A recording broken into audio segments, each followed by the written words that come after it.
Hi dear students, this is उसाकर मिश्रा। हम लोग बात कर रहे थे sexual reproduction of flowering plants के बारे में। आज हम लोग इसके लेक्चर 3 में हैं। पहले लेक्चर में हम लोगों ने लेक्चर 4 में आज हम लोग हैं। This is lecture 4। इसके पहले लेक्चर में हम लोगों ने इंट्रोडक्शन देखा था। दूसरे लेक्चर में हम लोगों ने मेल गैमेट्स के फॉर्मेशन, मेल गैमेट्स, गैमेटोजेनेसिस यानी मेल पार्ट्स को देखा था, एंड्रोशियम को देखा था। थर्ड लेक्चर में हम लोगों ने फीमेल पार्ट्स को डिस्कस किया था। आज के फोर्थ लेक्चर में हम लोग पॉलिनेशन को डिस्कस करेंगे और इसके साथ ही हम लोग आज एक टॉपिक खत्म करेंगे, दैट इज प्री फर्टिलाइजेशन। हम लोग पढ़े थे रिप्रोडक्शन कंप्लीट होता है 3 फेज में। सबसे पहला फेज था प्री फर्टिलाइजेशन, सेकंड था फर्टिलाइजेशन और तीसरा क्या था, पोस्ट फर्टिलाइजेशन। प्री फर्टिलाइजेशन में 2 फेज था, गैमेटोजेनेसिस एंड पॉलिनेशन या गैमेट ट्रांसफर जिसको आप लोग कहते हो। तो लेक्चर 2 और 3 मेरा कंसंट्रेटेड किस पे था, गैमेटोजेनेसिस पे। लेक्चर नंबर 4 हम लोग डिस्कस करेंगे गैमेट ट्रांसफर पे, दैट इज पॉलिनेशन पे। तो what is pollination? Transfer of a pollen grain from anther to stigma is known as pollination. किसी भी तरह का स्टिग्मा से निकला हुआ किसी भी तरह का एंथर से निकला हुआ पॉलिन ग्रेन अगर स्टिग्मा पे फॉल आउट करता है, वो किसी भी प्रोसेस से हो, चाहे कोई ले जा रहा हो, चाहे कोई नहीं ले जा रहा हो, या किसी भी तरह से हो, उसको हम लोग पॉलिनेशन कहते हैं। पॉलिनेशन 2 तरह का होता है। सबसे पहला सेल्फ पॉलिनेशन, दूसरा है क्रॉस पॉलिनेशन। सेल्फ पॉलिनेशन फिर 2 तरह का होता है, ऑटोगेमी और जिनेटोगेमी। आगे देखते हैं क्या डिफरेंस है। और क्रॉस पॉलिनेशन को हम लोग जीनोगेमी कहते हैं। तो जीनोगेमी कंप्लीट होने के लिए 2 एजेंट चाहिए, या तो एबायोटिक एजेंट हो सकता है, दूसरा बायोटिक एजेंट हो सकता है। यहां पे जब एजेंट की बात करते हैं तो जो पॉलिनेशन का एजेंट होता है, the agent of pollination is known as pollinator. What is pollinator? The agent of pollination, यानी पॉलिनेशन कराने वाले जो एजेंट हैं उसको हम लोग क्या कहेंगे, पॉलिनेटर कहेंगे। तो जीनोगेमी में 2 एजेंट का जरूरत पड़ेगा, एबायोटिक एजेंट और बायोटिक एजेंट। एबायोटिक एजेंट में क्या क्या आ सकता है बच्चे? विंड आ सकता है, वाटर आ सकता है। जबकि बायोटिक एजेंट में हम लोग बात करेंगे इंसेक्ट्स के बारे में, हम लोग बात करेंगे यहाँ ह्यूमंस के बारे में, एंट के बारे में। ठीक है, एक कंप्लीट ओवरव्यू पॉलिनेशन का अगर हमको लेना है तो इस फिगर को आप लोग थोड़ा ध्यान से समझोगे, जो हमारे इस समय बोर्ड पर है। ये कोई प्लांट ए और बी है, ठीक है, ये कोई प्लांट ए और बी है। इसका ये फ्लावर नंबर 1, इसका ये फ्लावर नंबर 2 और इसका ये फ्लावर जो है ये Z है और ये Y। अगर ऐसा हुआ, फ्लावर 1 का ही पॉलन अगर फ्लावर 1 के ही एंथर पे, फ्लावर 1 का ही पॉलन अगर फ्लावर 1 के ही स्टिग्मा पे फॉल आउट करता है, दैट इज आउटोगेमी। आउटो मतलब सेल्फ और गेमी मतलब fusion. Fusion of self formed gamete. Self form gamete मतलब एक ही प्लांट का बना हुआ, एक ही फ्लावर का बना हुआ अगर गैमीट एक दूसरे से फ्यूज आउट करता है तो इसको हम लोग क्या कहेंगे, आउटोगेमी कहेंगे, जो हम लोगों ने यहाँ पढ़ा भी है। सेल्फ पॉलिनेशन क्या था? It is transfer of a pollen grain from anther of a flower of same और जेनेटिकली सेम प्लांट। ये शब्द यहां पे आप ध्यान दोगे, same and genetically same plant. और आउटोगेमी कहां है? जहां पे सिर्फ और सिर्फ सेम प्लांट के बीच क्या हो, पॉलिनेशन हो, जो हम लोगों ने इस डायग्राम में देखा। अगर ऐसा हुआ कि 1 का पॉलिन, फ्लावर 1 का अगर पॉलिन फ्लावर 2 के एंथर, फ्लावर 1 का पॉलिन अगर फ्लावर 2 के स्टिग्मा पे जाके फॉल आउट करता है, दैट इज जीनेटोगेमी। क्यों जीनेटोगेमी है? क्योंकि यहां पे geitonogamy is a type of self pollination, लेकिन ये जेनेटिकली सेम है, फेनोटाइपिकली क्या है? ये लाइन आपके एनसीईआरटी में है डियर स्टूडेंट्स, इसको आप देखो, क्या है वो, डिफरेंट है, क्रॉस है यहां, इसीलिए जेनेटिकली सेम प्लांट है। इस प्लांट का जो जेनेटिक्स होगा ये दोनों फ्लावर के लिए सेम होगा। और यहां पे डिफरेंट कैसे फ्लावर हो गया? क्योंकि एक फ्लावर 1 था, दूसरा फ्लावर 2 था। This is geitonogamy. और अगर ऐसा हो, फ्लावर 2 से अगर फ्लावर वाइट के लिए कोई पॉलन ग्रेन जाता है तो इसको हम लोग कहेंगे जीनोगेमी। और ये जो स्टार लाइक स्ट्रक्चर हम लोगों ने बनाया है, जिसको हम लोग क्या कहेंगे, इसको हम लोग कहेंगे पॉलिनेटेड। क्योंकि जीनोगेमी होने के लिए हमें एक पॉलिनेटर चाहिए, चाहे वो एबायोटिक हो या बायोटिक हो। तो सेल्फ पॉलिनेशन के बारे में हम लोग जाना कि जहां पे ट्रांसफर कहां कहां हो, सेम या जेनेटिकली सेम प्लांट के बीच में हो, सेम फ्लावर में अगर हो तो उसको सेल्फ पॉलिनेशन कहेंगे। ऑटोगेमी किसको कहेंगे? जब सिर्फ सेम फ्लावर में होगा। तो सेल्फ फ्लावर में कराने के लिए, सेम फ्लावर में अगर हमको पॉलिनेशन कराना है, उसके लिए हमको कुछ फ्लावर को अडेप्टेशन करना होगा। अडेप्टेशन मतलब फ्लावर इस चीज को इंश्योर करे कि हम ऑटोगेमी करेंगे। सबसे पहला टर्म आता है दैट इज बाइसेक्सुअलिटी। बाइसेक्सुअलिटी क्या था? Presence of both essential whorl. यहाँ बोथ इसेंशियल होल है। आपको याद होगा कि दो एसेंशियल होल हम लोगों ने पढ़ा था, the first one is androecium and gynoecium. अगर गाइनोशियम एंड्रोशियम दोनों एक ही फ्लावर में प्रेजेंस है तो ये बात इंश्योर होती है कि सेल्फ पॉलिनेशन होने की प्रोबेबिलिटी बढ़ेगी। दूसरा, होमोगेमी। होमो मीन्स सेम, होमो मीन्स सेम और गैमी मीन्स फ्यूजन। यानी अगर सेम टाइम पे एंड्रोशियम और गाइनेशियम का अगर सेम टाइम पे जो क्या है जर्म सेल है, इसका जर्म सेल पॉलन ग्रेन था, इसका जर्म सेल एक है, अगर सेम टाइम पे मैच्योर होता है तो ऐसे कंडीशन को हम लोग होमोगेमी कहते हैं। लेट्स सपोज अगर एक फ्लावर है जिसमें कोई एक इसेंशियल होल एब्सेंट है, यानी हम कह रहे हैं यूनिसेक्सुअल फ्लावर है, तो वहां सीधा बात है वहां पे सेल्फ पॉलिनेशन नहीं होगा, वहां जब भी होगा तो क्रॉस पॉलिनेशन होगा। उसी तरह हेट्रोगेमी अगर कंडीशन, हेट्रोगेमी कंडीशन कहने का मतलब है कि अगर ऐसा कंडीशन है कि किसी का पहले ही एंड्रोशियम का पार्ट मैच्योर हो जाए और गाइनेशियम का पार्ट उस समय क्या हो, यंग हो, फिर भी दिक्कत होगा, एक्सेप्ट नहीं करेगा। कभी ऐसा हो सकता है कि गाइनेशियम पहले मैच्योर हो जाए, एंड्रोशियम उस समय तक यंग हो, वो भी नहीं होगा। वैसे कंडीशन को हम लोग हेट्रोगेमी कहेंगे। तो सेल्फ पॉलिनेशन होने के लिए बाइसेक्सुअलिटी होना जरूरी है, होमोगेमी होना जरूरी है, और तीसरा एक कंडीशन है दैट इज क्लिस्टोगेमी। ये क्लिस्टोगेमी आप रिमेंबर रखोगे, ये आपके बोर्ड्स के एग्जामिनेशन में रहता है ये question, what are the adaptations in a plant to ensure the self pollination. तो आपको ये 3 पॉइंट लिखना होगा। क्लिस्टोगेमी क्या है? A condition in which flower do not open, यानी अगर फ्लावर ऐसा हो जो बड लाइक फ्लावर जहां पे ओपन ही नहीं करता, जहां उसके पेटल्स क्या करे, ओपन आउट नहीं होते हैं, यानी वो अपने ऑर्गन को ये क्या कहते हो एनवायरमेंट में नहीं खोल रहा है, तो वहां बात सीधा है कि वो कलेक्शन नहीं लेगा किसी दूसरे पॉलिनेटर से पॉलन को, तो वहां पे अब क्या होगा, सेल्फ पॉलिनेशन होगा। कुछ प्लांट ऐसे हैं, ये आपके नीट के पर्पज से इस चीज को याद रखोगे कि कुछ प्लांट ऐसे हैं जैसे कि ऑक्सैलिस है, जैसे कि कमलीना है, जैसे कि वेरले है, ये 3-4 ऐसे एग्जाम्पल्स हैं, ये 3-4 ऐसे एग्जाम्पल्स हैं जिसके एक ही प्लांट पे दोनों फ्लावर देखने को मिलता है। कौन दो फ्लावर है? एक कैस्मोगैमस फ्लावर है, दूसरा क्लिस्टोगैमस फ्लावर है। कैस्मोगैमस फ्लावर का मतलब होता है ऐसा फ्लावर जो क्या करे, ओपन करे, और क्लिस्टोगैमस कंडीशन का मतलब क्या होता है, ऐसा फ्लावर जो ओपन ना करे। तो आप लोग आगे फर्दर स्टडी करो अपने बुक्स को, अपने मॉड्यूल को, और वहां से आप एक क्वेश्चन का आंसर जरूर बनाओ, what is difference between chasmogamous flower and cleistogamous flower. अब बात है कि सेल्फ ऑटोगेमी होने का क्या एडवांटेज है और क्या डिसएडवांटेज है।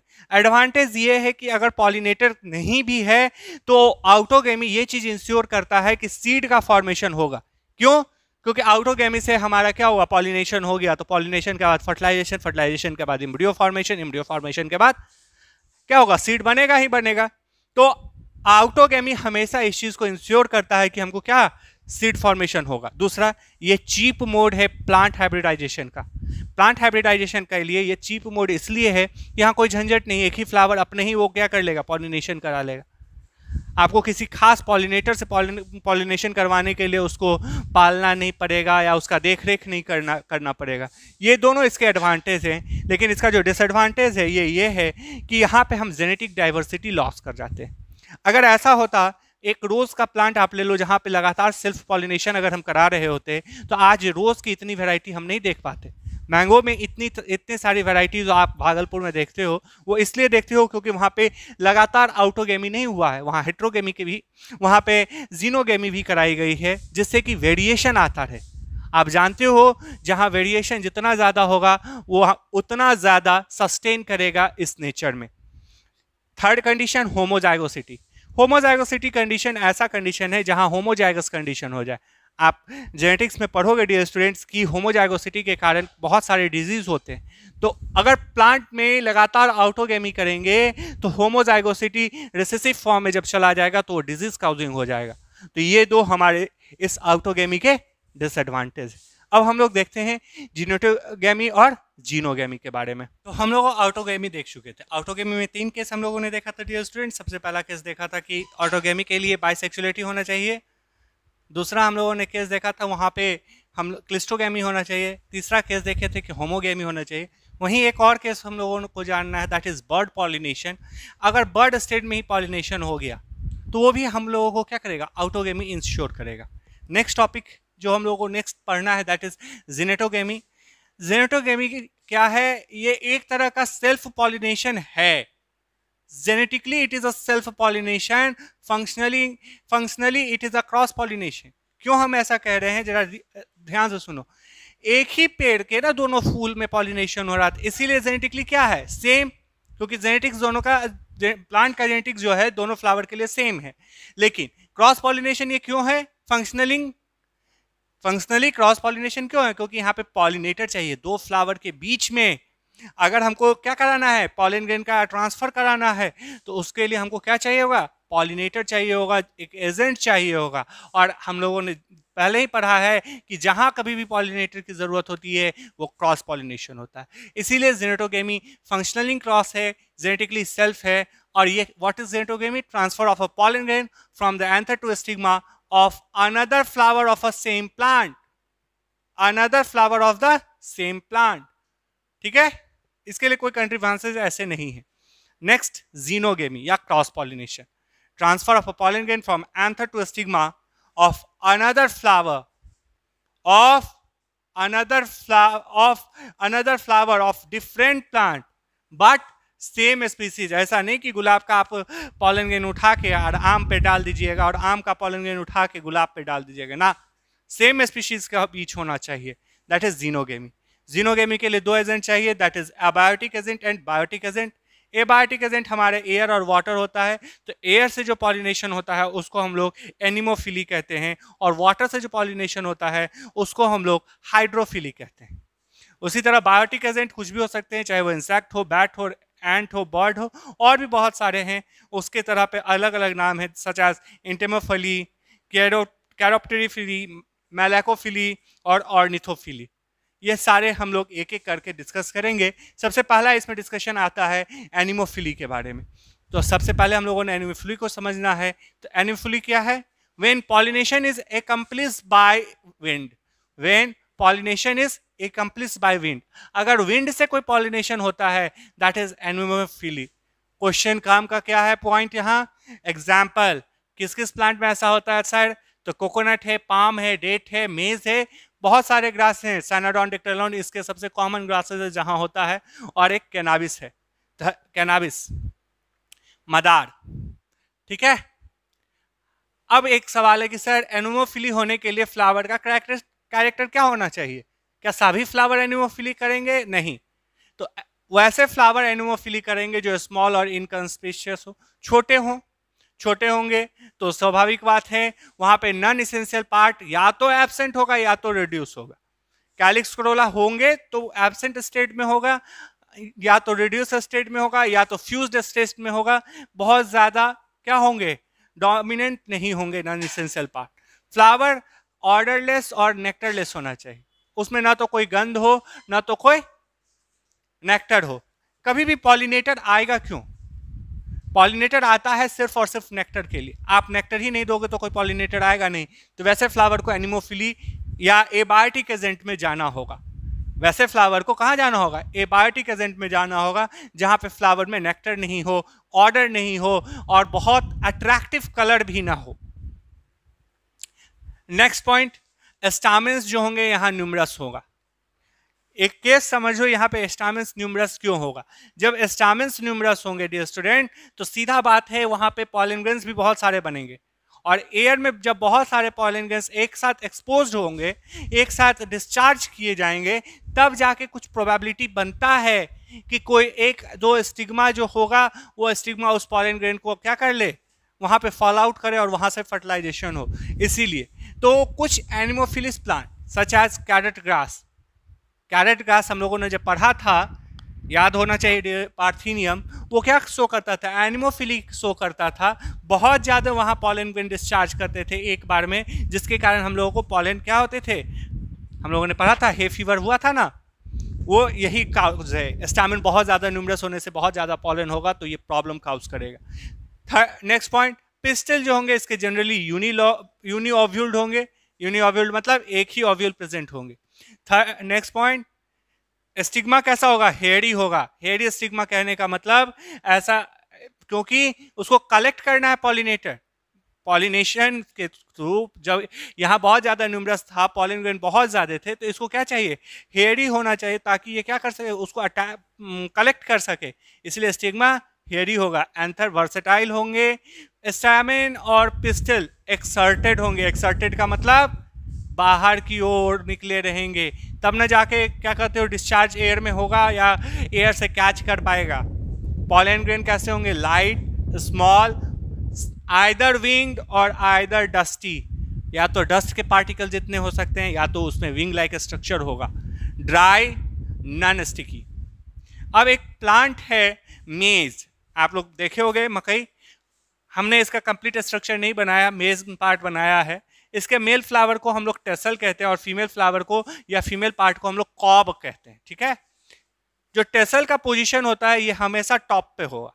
मकई के पेड़ में ऊपर में क्या होंगे? धनबा अल होंगे, जिसको टेसल कहते हो, जिससे आपका पॉलन ग्रेन्स क्या करेंगे? डिस्चार्ज आउट करेंगे। जब ये पॉलन ग्रेन्स, लेट सपोज यहाँ हमने बहुत सारा pollen grain as a green form बना दिया, ये जब बहुत ज़्यादा पॉलन डिस्चार्ज करेंगे अपने टेसल से, तब जाके आप मकई जो होता है, आप कॉब जो होता है, उसमें जो बाहर हेयरी लाइक स्ट्रक्चर होते हैं, that is it style, that is it style. और स्टाइल के ऊपर वाले पार्ट को क्या कहते हैं? स्टिग्मा। तो वहाँ पे स्टिग्मा होगा, तब जाके ये एयर से उस स्टिग्मा को, वहाँ पे जो पॉलन ग्रेन हो वो उस स्टिग्मा को क्या करेंगे? अटैच करके भाया स्टाइल अंदर में ओव्यूल है वहाँ पे फर्टिलाइजेशन कॉज करेंगे। This is a anemophily. अब हम लोग बात करेंगे हाइड्रोफिली के बारे में, ठीक है, कोई दिक्कत नहीं। एनिमोफिली के बाद अब हम लोग बात करेंगे हाइड्रोफिली के बारे में। हाइड्रो मतलब वाटर और फिली मतलब पॉलिनेशन, यानी ऐसा पॉलिनेशन जहाँ वाटर कंडक्ट, वहाँ वाटर क्या करेगा? पॉलिनेशन कंडक्ट कराएगा, ठीक है। अब वाटर दो तरह का हो सकता है, या तो फ्रेश वाटर होगा या तो स्लाइन वाटर होगा, यानी मेरीन होगा। यानी फ्रेश वाटर जो होगा, example Vallisneria hydrilla. Remember this, ये क्वेश्चन आपके नीट में रहता है, मराइन जोस्टेरा।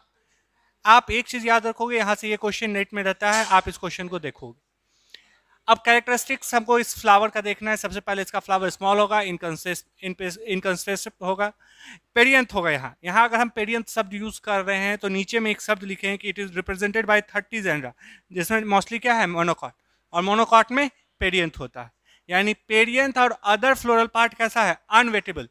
अनवेटेबल कहने का मतलब पानी में रहने से उस खराब नहीं होने जा रहा है। ये इसके फ्लावर का सबसे बड़ा कैरेक्टर है। आप जानते हो कि वाटर में थोड़ा सा कोरोजिव नेचर होता है, लेकिन ये नहीं खराब होंगे। तीसरा पॉइंट, ये भी नेक्टरलेस होगा, कलरलेस होगा। क्यों? क्योंकि ये भी पॉलिनेटर के थ्रू नहीं होता है। एबायोटिक पॉलिनेशन ये शो कर रहे हैं। बायोटिक पॉलिनेशन जब यहाँ से बात करेंगे जूफिली से, तब यहाँ पे हम लोग देखेंगे कि नेक्टर प्रेजेंट होगा यहाँ पे, लेकिन नेक्टर और ऑर्डर प्रेजेंट नहीं है। कोई ब्राइट कलर का ये फ्लावर नहीं होगा। पॉलन ग्रेन आर नेकेड, यानी एक्साइन इसमें प्रेजेंट नहीं होगा। थ्रेड लाइक कब होगा? हाइपोहाइड्रोफिली में। और स्फेरिकल कब होगा? EP hydrophily. हाइपो मतलब नीचे। अगर वाटर सरफेस के नीचे पॉलिनेशन होता है जैसे जोस्टेरा में, वैसे पॉलिनेशन को हम लोग हाइपोहाइड्रोफिली कहते हैं, जबकि ईपी हाइड्रोफिली में ऊपर में पॉलिनेशन होता है, वाटर सरफेस के ऊपर में। तो ऐसा होता है कि मेल पार्ट पॉलन डिस्चार्ज करता है वाटर सरफेस पे, स्फेरिकल पॉलन डिस्चार्ज करता है, और वो वाटर के वेव के कारण फीमेल पार्ट तक पहुंच जाता है, और फीमेल पार्ट उसको एक्सेप्ट करके क्या करते हैं? फर्टिलाइजेशन कराते हैं। कोई दिक्कत नहीं। जबकि हाइपोहाइड्रोफिली में क्या होता है? रिबन सेपेट का पॉलन होते हैं। ये रिबन सेपेट पॉलन क्या होता है? वाटर में तैरता हुआ फीमेल पार्ट तक जाते हैं, और वहां पर वो वहाँ पे स्विम इस किसका कारण करता है, वाटर के मूवमेंट के कारण करता है, और वहाँ पे फिर पॉलिनेशन काउज होता है, यानी पॉलिनेशन काउज होता है, फर्टिलाइजेशन काउज होता है। और यहाँ भी पॉलिन कैसा होगा, लाइट होगा, अनवेटेबल होगा, यानी प्रेजेंस ऑफ म्यूसिलेज का यहाँ पे लेयर प्रेजेंट होगा। ठीक है। स्टिग्मा लॉन्ग, क्योंकि इसको क्या करना है, पॉलन एक्सेप्ट करना है कहीं से भी। स्टिकी, भाई पानी में बह रहा है, उसको स्टिकी नहीं होगा स्टिग्मा तो पकड़ेगा कैसे, but unwettable, represented by 30 family. Examples हम लोग इसका पहले ही देख चुके हैं, जोस्टेरा, वेलिस्नेरिया, हाइड्रिला। अब आप लोग यहां तक में ये समझ गए होंगे कि इस टॉपिक को पढ़ना कैसे। I want to be your passive teacher not as, I want to be your active teacher not to be as a passive teacher. Active teacher का कहने का मतलब है कि हम अब आपको टॉपिक बताएंगे, आप इसको रेडी करो और आप मुझे जो दिक्कत होती है ये बताओ। नेक्स्ट टॉपिक जूफिली, जहां पे एनिमल से पॉलिनेशन होगा। तो हो सकता है वो एनिमल बर्ड है, अगर बर्ड के थ्रू पॉलिनेशन होता है उसको ऑर्निथोफिली कहते हैं। कौन कौन से बर्ड हो सकते हैं, हमिंग बर्ड, सन हेम्प होते हैं, ये सब बर्ड ऐसे हैं जो पॉलिनेशन में काउज करते हैं। इसके जो ऑर्निथोफिली का जो फ्लावर होता है, ये फ्लावर के जो पेटल्स होते हैं ये लेदरी होता है।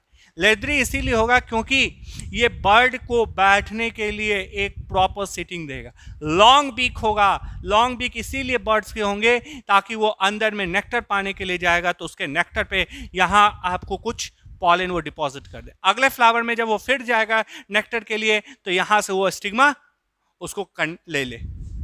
उसी तरह बैट पॉलिनेशन करता है कदम के पेड़ में, एंथोफिलस में। स्नेल करता है मैक्युलोफिली कोबरा प्लांट में। कोबरा प्लांट मतलब यहाँ से एक कंफ्यूजन मत ले लेना कि कोबरा स्नेक है तो ये स्नेक से होगा ना, ये स्नेल से पॉलिनेशन होता है। स्नेक पॉलिनेशन करता है चंदन में, सेंटर में। इस तरह के आपको हर फ्लावर के, हर टाइप्स ऑफ पॉलिनेशन के फ्लावर के कुछ कैरेक्टर्स होते हैं, उस कैरेक्टर को आप देखोगे। अब हम लोग इंटोमोफिली पढ़ेंगे जो एबायोटिक पॉलिनेशन में सबसे ज्यादा होता है। इसके फ्लावर कैसे होंगे, लार्ज होंगे, अगर छोटे हैं तो अरेंज होंगे इनफ्लोरेसेंस में, कलरफुल हैं, फ्रैग्नेंट होंगे, नेक्टर प्रेजेंट होंगे। तो यानी जो पॉलिनेटर आते हैं, पॉलिनेटर को रिवार्ड क्या क्या मिलता है, पॉलिनेटर को सबसे बड़ा रिवार्ड नेक्टर के रूप में मिलता है, न्यूट्रिशन वैल्यू के रूप में मिलता है, इसीलिए पॉलिनेटर इस फ्लावर के पास आते हैं। स्टिकी पॉलन ग्रेन होगा, यहाँ नॉन स्टिकी पॉलन ग्रेन था।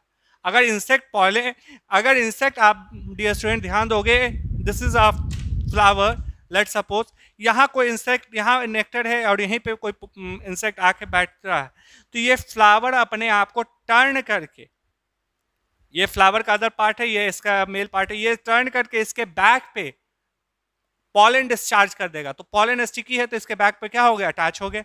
अब ये इंसेक्ट अगर किसी फ्लावर पे, अगेन इंसेक्ट किस चीज के लिए गया, नेक्टर के लिए गया, तो इसके जो बैक पे क्या पड़े हुए थे, पॉलन ग्रेन थे, ये पॉलन ग्रेन को वो फ्लावर का स्टिग्मा क्या कर लेगा, एक्सेप्ट कर लेगा और फर्टिलाइजेशन करेगा। ऐसे प्रोसेस को हम लोग कहते हैं coevolution of insect and flower. क्या कहते हैं, coevolution of insect and flower. Dear students, ये सारे क्वेश्चन आपको दो तीनों के बीच डिफरेंस पढ़ना, को इवोल्यूशन ऑफ अ फ्लावर, को evolution of a flower and insect, ये सारे पे क्वेश्चन आते हैं। इसी को स्लेबल पाइप मैकेनिज्म भी कहते हैं। ठीक है डियर स्टूडेंट्स, अब हम लोग बात करेंगे कंट्रीवांसेस ऑफ क्रॉस पॉलिनेशन के बारे में। हाँ, तो क्रॉस पॉलिनेशन के डिफरेंट एजेंट को हम लोगों ने देख लिया था। अब इसके आउटब्रीडिंग को पढ़ेंगे। आउटब्रीडिंग कहने का मतलब कि क्रॉस पॉलिनेशन को कौन कौन से डिवाइस प्रमोट करते हैं। डियर स्टूडेंट्स, ये आपके सीबीएसई के क्वेश्चन रहे हैं। सबसे पहला यूनिसेक्सुअलिटी। अगर फ्लावर में एक ही सेक्स प्रेजेंट है, एक प्लांट एक सेक्स कंटेनिंग हो सकता है या एक फ्लावर में एक सेक्स प्रेजेंट हो सकता है, तो वहां पे क्रॉस पॉलिनेशन हो सकता है। मोनोसियस प्लांट, आप लोग जानते हो कि मोनोसियस प्लांट में क्या होते हैं, एक ही प्लांट पे दोनों फ्लावर प्रेजेंट होते हैं, मेल फ्लावर और फीमेल फ्लावर, लेकिन एक ही फ्लावर में दोनों पार्ट प्रेजेंट नहीं होता है। जैसे कि मेज के अपर रीजन में, जिसको हम लोग टेसल कहते हैं, that is it's male part, और नीचे के रीजन में क्या होता है, कॉब पार्ट होता है, जो फीमेल पार्ट है, जो अभी हम लोग कुछ देर पहले एयर पॉलिनेशन में डिस्कस किए थे। Next, dioecious. अगर ऐसा कंडीशन है कि दो डिफरेंट प्लांट्स पे दोनों सेक्स फ्लावर अराइज हो रहे हैं, जैसे कि पपाया, मलबेरी, तो वहां भी क्या होगा, क्रॉस पॉलिनेशन होंगे। मोनोसियस प्लांट कभी कदार जिनेटोगेमी भी शो करती है डियर स्टूडेंट्स। ठीक है, नेक्स्ट डिक्टोगेमी। डिक्टोगेमी कहो या इसको हेट्रोगेमी कहो, दोनों एक ही बात है कि अगर मेरा स्टिग्मा और अगर फ्लावर का एंथर और स्टिग्मा अगर एक टाइम पे मैच्योर नहीं करता है, डिफरेंट टाइम पे, सॉरी हाँ, डिफरेंट टाइम पे मैच्योर करता है एक बाइसेक्सुअल फ्लावर में, तो इसी को हम लोग कहते हैं डिक्टोगेमी या हेट्रोगेमी।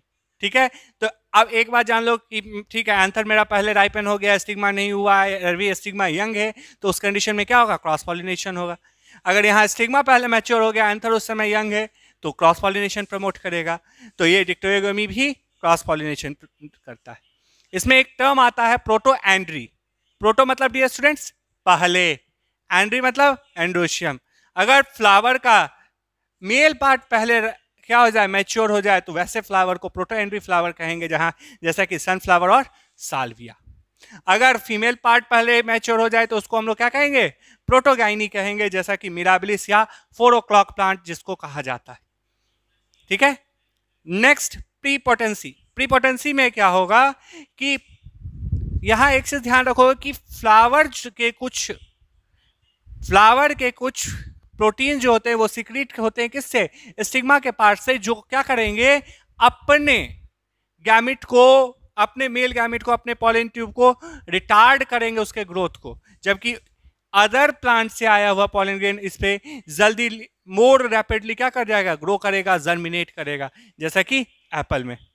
ठीक है, कोई दिक्कत नहीं है। नेक्स्ट हेट्रोस्टिली। हेट्रो मतलब डिफरेंट, स्टिली मतलब पार्ट। अगर ऐसा हो कि डिफरेंट लेंथ पे अरेंजमेंट हो, जैसा कि आप एक फ्लावर का ये कंडीशन देख रहे हो, यहां पे मेल पार्ट बहुत शॉर्ट है फीमेल पार्ट से, है ना, मेल पार्ट बहुत शॉर्ट है फीमेल पार्ट से, तो एक बात बताओ, क्या यहां से जो फ्लावर, यहां से जो पॉलन ग्रेन डिस्चार्ज होगा, क्या यहां जा पाएगा डिस्टेंस, नहीं जा पाएगा। या इसी तरह आप यहां देखते हो कि मेल पार्ट बहुत बिग है, फीमेल पार्ट बहुत शॉर्ट है, तो इस कंडीशन में क्या हो जाएगा, ये बाहर चला जाएगा एक्सल्टेड कंडीशन में, तो हो सकता है मैक्सिमम जो पॉलन ग्रेन है वो एयर में डिस्चार्ज हो जाएगा, यहाँ पे फिर क्रॉस पॉलिनेशन होंगे। तो ऐसे कंडीशन को डाइहेट्रोस्टिली कहते हैं। डाई मतलब दो, हेट्रो मतलब डिफरेंट। अगर दो पार्ट में डिफरेंस हुआ है, जैसे कि एक पिन है एक थ्रम्ब है, पिन वैसे फ्लावर को कहते हैं जहां पे मेल पार्ट शॉर्ट हो, फीमेल पार्ट लॉन्ग हो, और थ्रम्ब वैसे फ्लावर को कहते हैं जहां फीमेल पार्ट शॉर्ट हो और मेल पार्ट लॉन्ग हो। ठीक है डियर स्टूडेंट्स, क्रॉस पॉलिनेशन होने का एक सबसे बड़ा एडवांटेज है, क्रॉप इंप्रूवमेंट के एक चैप्टर में आप लोग पढ़ोगे कि पूरा का पूरा क्रॉप इंप्रूवमेंट बेस होता है आर्टिफिशियल हाइब्रिडाइजेशन पे। आपके जेनेटिक्स का भी शुरुआत आर्टिफिशियल हाइब्रिडाइजेशन से ही होगा। जब मेंडल चचा जो हैं वो क्या कराए थे, पाइसम में आर्टिफिशियल हाइब्रिडाइजेशन किए थे। तो यहाँ पे आर्टिफिशियल हाइब्रिडाइजेशन जो है ये हम लोगों को फ्लावर देता है कब, क्रॉस पॉलिनेशन के समय में। तो इसके कुछ स्टेप्स होते हैं। सबसे पहला स्टेप है इमैस्कुलेशन। इमैस्कुलेशन का मतलब होता है, मैं इसको इधर लिख दे रहा हूं,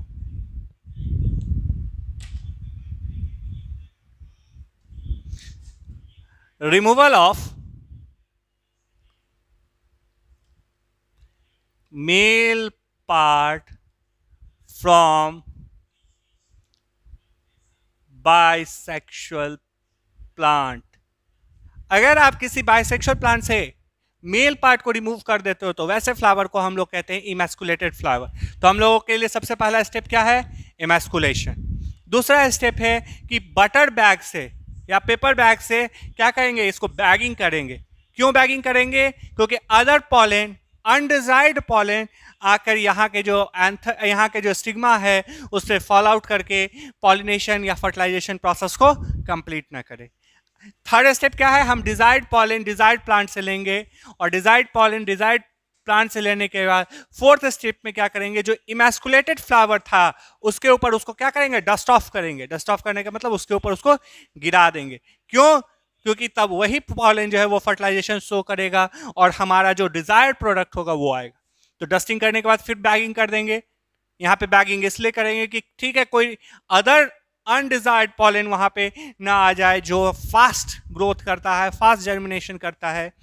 बैगिंग के बाद फर्टिलाइजेशन होगा, क्योंकि मेल गैमेट फीमेल गैमेट्स दोनों वहां थे, तो फर्टिलाइजेशन होना स्वाभाविक बात है। फर्टिलाइजेशन होने के बाद आप जानते हो पोस्ट फर्टिलाइजेशन चेंजेस में हमको डिजायर्ड प्रोडक्ट कहने का मतलब हम जैसा फ्लावर का वेराइटी, या हम जैसा फ्रूट का वेराइटी, या हम जो कैरेक्टर चाहते थे वो डिजायर्ड कैरेक्टर हमको आर्टिफिशियल हाइब्रिडाइजेशन के थ्रू मिलेगा। तो डियर स्टूडेंट्स, आज के इस लेक्चर में, लेक्चर नंबर 4 में हम लोगों ने पॉलिनेशन को डिस्कस किया है। अगले लेक्चर में यानी लेक्चर नंबर 5 में हम लोग डिस्कशन करेंगे हम क्या कहते हैं, फर्टिलाइजेशन के बारे में, सेल्फ इनकॉम्पैटिबिलिटी के बारे में, और पॉलन पिस्टल इंट्रैक्शन के बारे में। ठीक है, थैंक यू।